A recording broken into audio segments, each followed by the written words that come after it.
According to a recent study, London is the city with the most millionaires in the world. 1 in 10 residents of the capital of England is a dollar millionaire. Not bad, but London is a long way from a city where everyone's a millionaire. Let's take a look at it. Welcome to the Chinese Haoji. It's one of the most unusual settlements, not only in the Celestial Empire, but also in the whole world. At first glance, it seems to be a full-fledged city, and in general, Haoji can indeed be called a city, but it's still a village. Yes, well, our idea of a village is all barns, livestock, dirt, and nature. The Chinese see it as a place where you can stick a 328-meter-high skyscraper.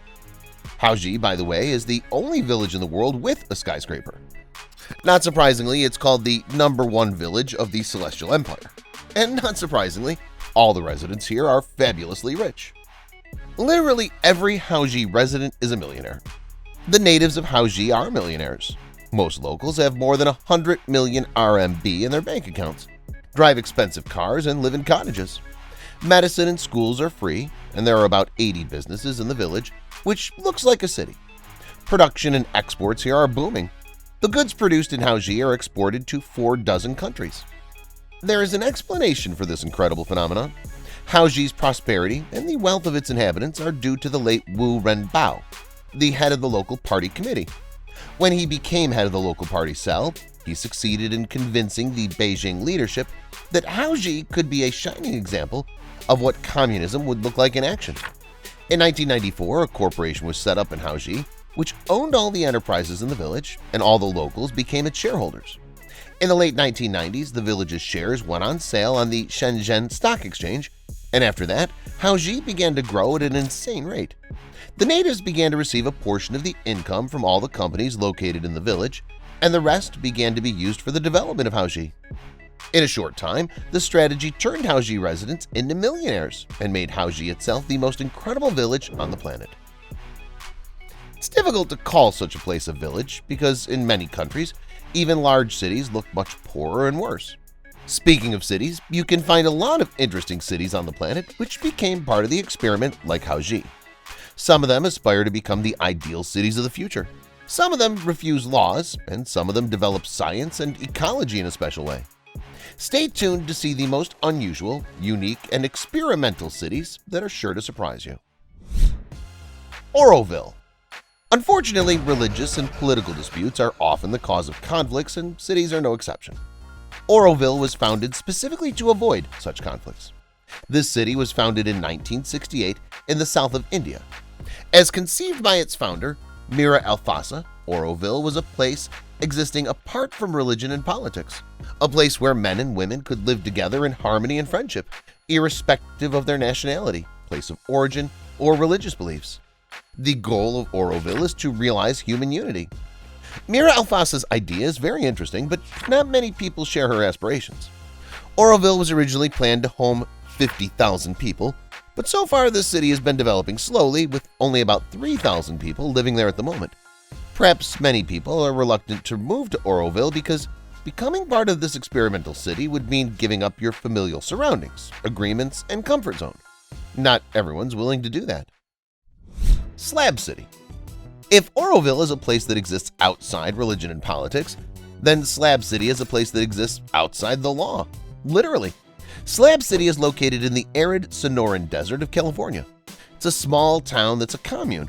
Although officially Slab City is in California, the state authorities had shut this place down for a long time, and the locals do not obey any laws. In fact, there are no rules here at all. The slabs, as the locals are called, are left to themselves. They live in tents and shacks without any addresses, spend time away from the hustle and bustle, meet regularly for music gatherings and organized festivals. There are about a couple hundred people living in Slab City now, mostly gypsies, poor people, homeless people, but also hippies and other subcultures. None of them are embarrassed by the fact that the city has no water, sewage, stores, or electricity. Everything has to be organized and obtained on their own. The slabs don't care. They prefer freedom to the comforts of a comfortable life, give up unnecessary things and luxuries, and just live for pleasure. They proudly call Slab City the last free place on the planet. That's great, of course, but there's a flip side to Slab City. Burglaries are not uncommon in the city, and no one can help the victim since there's no laws and no police. Songdo. There are many so-called smart cities in the world. Many are in China, many can be found in Europe and North America, but one of the most interesting is located in South Korea. Songdo was conceived as a city of the future, which had to change the idea of life in modern metropolis. Situated only an hour away from Seoul, Songdo is the opposite of Seoul. The city does not suffer from traffic and pollution. It's not cluttered with buildings, has enough space, and is full of greenery. The infrastructure of the experimental city is amazing. You can get to any point in the city by bicycle in just 15 minutes. In addition to green parks and comfort, the creators promised an educational and business center. Songdo was supposed to be a unique city, but the plan partially failed. Far fewer people now live in the city than planned. The few who have moved to Songdo say that not everything in the city works. Many buildings have turned into dusty concrete boxes, and vacant lots where houses were to be built give the city of the future the appearance of an abandoned construction site. But things can still change. Songdo is not yet a ghost town after all, and if investors come up with something, the city has every chance of becoming a first-class metropolis in the near future. Innopolis. There are smart cities in Russia as well, and the word smart in this case has almost a direct meaning. Innopolis is located near Kazan and has the status of a science city. By the way, only 2 cities other than Innopolis have such status: Skolkovo in Moscow and Koltsovo in Novosibirsk. Innopolis is a very young city. It was founded just 10 years ago, so it's not surprising that there aren't many residents here. Last year, there were about 1,000 people. The thing is that Innopolis is more of a place to work than to live. The city focuses on business and IT technologies. Most residents work at branches of major companies developing these areas. Innopolis also has its own university. The emphasis there is also on IT and business, as well as on robotics. Although Innopolis is still designed more for work than for an ordinary quiet life, the authorities are trying to solve this problem. The city's actively developing electric transportation. There are 3 filling stations for a small number of residents where you can get electric fuel for your car absolutely free of charge. The leadership also takes into account the environmental problem and installs trash bins with different compartments around the city. In general, the problem of ecology is one of the most important for all cities in the world, and each of them solves it in their own way. For example, Arcosante has become the embodiment of a new science, the goal of which is to live in harmony with nature. The city is located in Arizona, in the USA. The foundation of the city began in 1970. The architect, Paulo Soleri, founding the city, conceived to combine ecology and urbanism in a single science, arcology. So the city's name appeared, and Arcosanti became a perfect example of arcology. In fact, the experimental city of Arcosanti is the opposite of ordinary cities. The core values of the Arizona city are frugality, ingenuity, environmental responsibility, limiting carbon dioxide emissions, and hands-on learning. The city opposes mass consumption of goods, sprawl, and uncontrolled consumption of resources. So the city fits into a modest area of 16 square kilometers. Every scrap of land matters. The inhabitants of Arcosante are few. There are between 50 and 100 people, depending on the time of year. But all of them are responsible, respectful of nature, and skilled in many fields, from glass blowing and metalworking to photography. Masdar City. Masdar City, located in the United Arab Emirates, is similar to Arcosanti in many ways, with its emphasis on the environment. They're also similar in the fact that Masdar City is also practically unpopulated and is still at the project stage. The project, by the way, is very expensive. $22 billion were allocated for the initiative. According to the project, which is launched in 2008, Masdar City should be the ideal city of the future. This should be the world's first city that will be fully powered by solar energy and other renewable energy sources. The main goal of the founders of the city is not only to provide the settlement with such energy, but also to reduce carbon dioxide emissions and to introduce full waste recycling.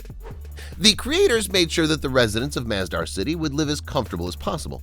For this reason, it's planned to completely refuse personal motor vehicles, instead of which a system of environmentally friendly general and personal transport in the form of 3,000 taxi cars will be introduced. According to the plan, 50,000 people should live in the city, and 60,000 more will arrive in Masdar City every day to work from neighboring points, including Abu Dhabi, which is located 17 kilometers away. For now, the city's deserted. Practically no one lives there. The fact that after the financial crisis in 2008, real estate prices have risen and many potential tenants have refused to move here. And in general, it's not easy to get the rich from Abu Dhabi, who are used to luxury and driving expensive cars, to move here.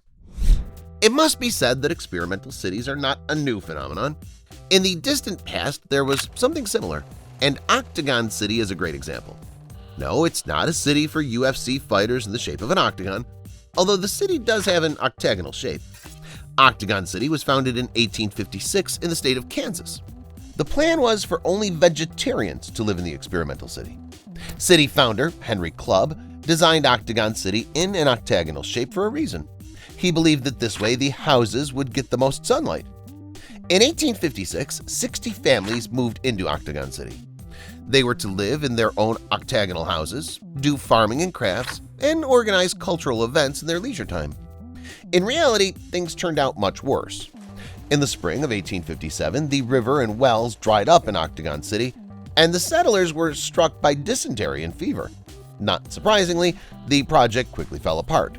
Settlers left the city, realizing that it was not safe there. Ocean Spiral. And finally, one of the most amazing modern projects, the project of the first full-fledged underwater city. Ocean Spiral is a grandiose idea of the Japanese company Shimizu, which is planned to be implemented in 2035. A unique feature of the city will be a futuristic design, the use of modern technology and location. Ocean Spiral will be located in the ocean in a spherical structure with a diameter of 500 meters, called the Blue Garden. This sphere will house all the living quarters, recreation areas, restaurants, research center, and other necessary facilities spread over 75 floors. The sphere will be installed on a spiral that extends 4 kilometers in depth all the way to the bottom. The spiral will act as an elevator to help the explorers descend to the bottom and lift minerals and other objects from there. For now, Ocean Spiral is just an idea and a project. Scientists say that at the moment it's impossible to create such a thing, but soon the technology will develop to the point where we can live underwater. That's all, guys. Would you like to move to this underwater city? Let me know in the comments. Thanks for watching, and see you later.